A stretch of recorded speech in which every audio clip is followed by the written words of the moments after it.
So let's maybe get back to a couple of questions. Like I said, there were one or two almost humorous ones that I quite enjoyed. And forgive me if I forget the names. I wrote them down here. It's from Peggy, and I think it's more on a light-hearted note, asking if elephants ever get hiccups. I didn't say ever. I've never noticed it, but I'm sure it does happen. I know baboons can get hiccups. I've seen baboons with that. And I don't actually know enough about the physical aspect of what causes hiccups, how it makes the diaphragm react and so on. So, but I would guess maybe. I mean, I've seen it with predators. I've seen it with, I can't remember, leopard or lion, one of the two, when they were very full. And speaking of full, the other question that came through from Amanda was asking about biltong, which is something, again, that if you come on safari out here, you'll probably taste it. It's beef jerky, essentially. And just asking what kind of venison meat gets used for it.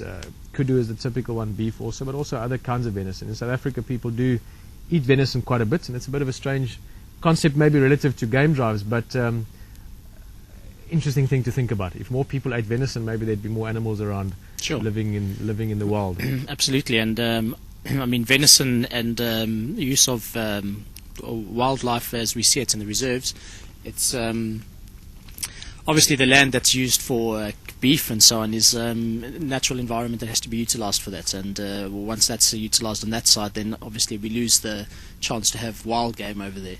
So it's there is definitely a market out there, and South Africans, biltong is definitely a very favorite luxury or delicacy for a lot of South Africans. It's definitely a strong part of our culture out here. I'm sure a lot of you will get the opportunity to try that one day. Yeah, and it's a good one.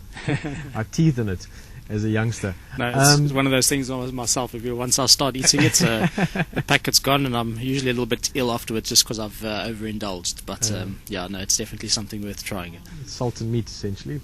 Something we've craved for a long time. That deep voice you can maybe hear in the background is Million. He's just coming past the back. Which is a good topic, talking about background noises. I believe there was a question on background noises. Yeah, it's funny how sometimes being live can actually lead you, never mind having to figure it out yourself. Like I've said before, just quickly before we go into that, I feel a bit strange here still, because I feel like I just want to chat, same as on the vehicle, and I'm sure we'll fully get to that stage. It feels like we're still like having a conversation rather than just chatting. But we spoke to Graham earlier. I think chatting would become something it's quite possible down the line, more and more so. But background noises, apart from me rambling on sometimes, is about Gari Warthol, a question that came through from Sandy asking, and I'm sure many of you have wondered about the same thing. There's quite often various noises you can hear from the sound, apart from some of the funny sounds we had. We had a bit of sound issues, starting from hyenas chewing in the cable to various other things. But quite often you can hear, or not often, occasionally you can hear dogs barking. There are some dogs around the reserve with owners, obviously, not just running around, apart from the wild dogs and the jackals. But sometimes there's maybe something that upsets them, maybe something running around the garden or something like that, and that's what you're hearing. Also the drums occasion, I have noticed, I remember a few days ago, a week or so ago somewhere, there was a breeding herd as well as Wonky at the same time down at the pan drinking water, and the dinner drums played, and the breeding herd sort of moved off slowly. Wonky, of course, just ignored it. I think I might have even noticed his foot tapping a little bit. I mean, he's well used to everything. And also sometimes voices, again, from the lodge. So it's again, we can pretend it's sort of not there, but it really is. It's all part of us. You know, we're close enough to the Warthol to be able to hear sounds from there, and vice versa. So if you do hear some odd sounds, it's nothing weird. It's just the people that live around it as well. Yeah, which is a great thing really about the reserves out here. It's one thing that I've always admired is there is, and we here at Wild Earth, our prime example is like people.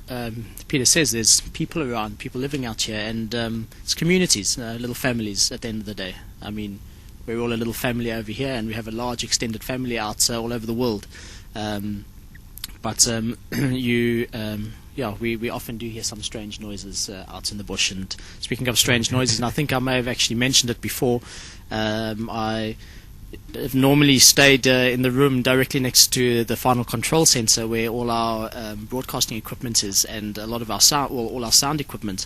And many nights while I'm lying in my bed fast asleep, and the sound has been left up quite high, a hyena decides to come and put his head right next to Mike's there by the waterhole and lets out an almighty cry, which amplifies as it comes through the speakers, and it sounds like he's standing right next to my bed while I'm half asleep. So it can always be quite exciting hearing that noise. It's not particularly... it is a very pleasant way to wake up. It's not a bad way, except that there must be a split second where sort of the primal part of your brain just tells you that there's a hyena calling next to your ear, and that's not normal. Until you wake up enough to realize, okay, it's coming through a fiber optic line. But yeah, I mean, the community thing again. It's, like I said, I'm a bit of a. There's so many things I actually want to talk about that is not possible at the moment. But the community thing is a very real thing in terms of all of us living out here together, literally with you as well, spending a lot of time with us, and also with the animals around us. Now, there's a question that sort of adds into that, which we'll touch on when Matteo comes and joins us now. We'll sort of touch on that again as well. But it's a question that came through from Joe, asking about more specifically leopards in the Sabi Sand and the level of habituation that's been achieved between essentially vehicles/people and leopards, and whether there's potential problems with it. Joe gave a bit of history and so on as well. I want to, Joe, if you don't mind, not to go into the details of that specific question too much, but it immediately made me think of something that we've dealt with to a large extent over the last week or two, is that it's a level of habituation of animals to us. In other words, how used they get to vehicles, game drive vehicles, and Marco, I'm sure you've seen, it's something I've noticed even more as I've really been looking at behavior. They react slightly different to the Wild Earth vehicle because it is slightly different. It looks a bit different. It's got Alex sitting in the back and antenna sticking out, and it's shorter and it makes a bit of a buzz noise the whole time.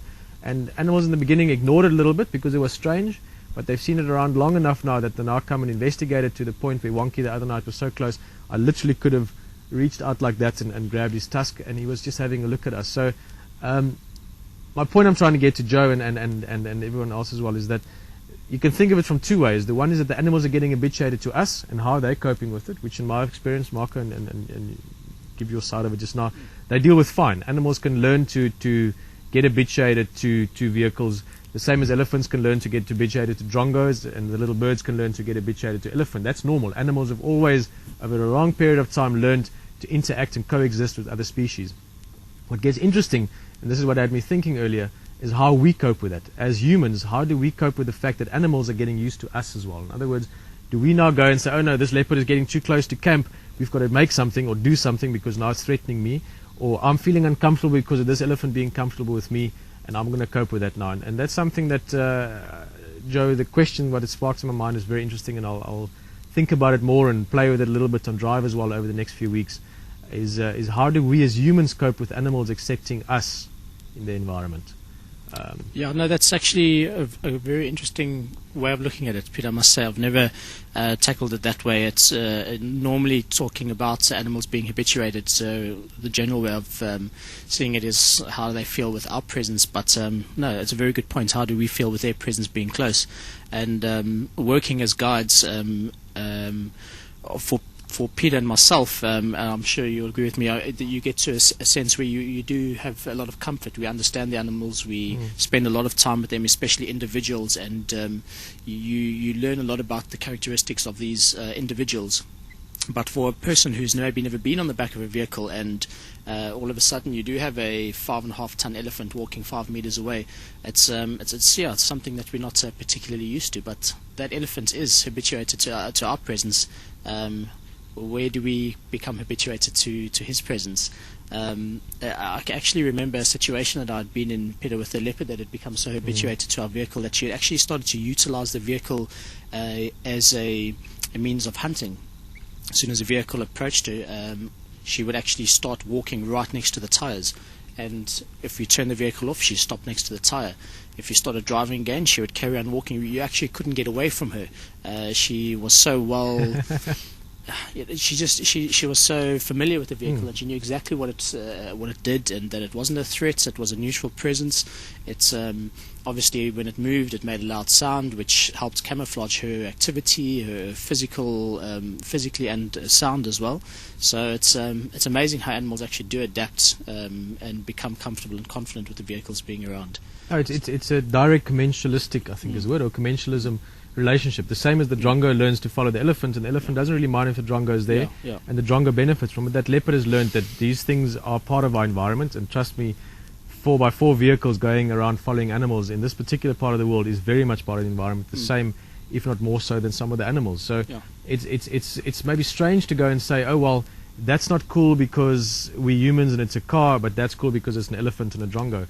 Because again, it's something that I'm getting more and more big on, is that, you know, we must stop putting ourselves above the rest of other animals. The fact that we figured out a few things technology-wise is fantastic. That's why we can talk to you around the fire from South Africa, Juma here. But we must stop thinking of us as like the outsiders, that we have to continuously be aware of how do we influence things in a natural environment. Obviously, there's a lot of other ways that we should think about how we influence things. But